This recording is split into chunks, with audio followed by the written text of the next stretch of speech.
Ағайын қараңыздар, рам. Мынау енді біздің қазақстандықтарға енді негізі мінбей ақ қойсын. Бізде Қазақстан мыналар сияқты сабырлы емес. Егер біреу білетін болса, оны езіп желтіріп жүреді ғой. Қараңыздар. Рам TRX білесіздер, я? 2023 новый шыққан видінен, енді 2025 емес әрине, но бірақ новый рам TRX деген.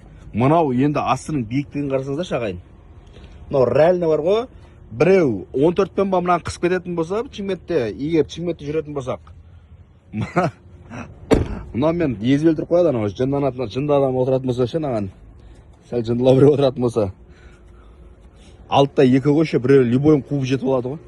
Ағайын, любойын қуып жетіп алады. Мына жерін көрсіздер. Бір крилосын ауыстыру керек болады.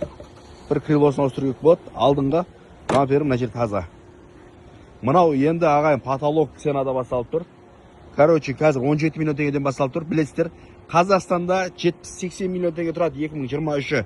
Одан қымбат тұрмаса, кем тұрмайды. Потому что мына машинаның өзі өте бағалы, құнды саналады любой жерде. Болмаса, рам TRX деп жаз көріңіздер, 2023 колесадан көресіздер өздеріңіз. И мынаған не боласыздар ғой?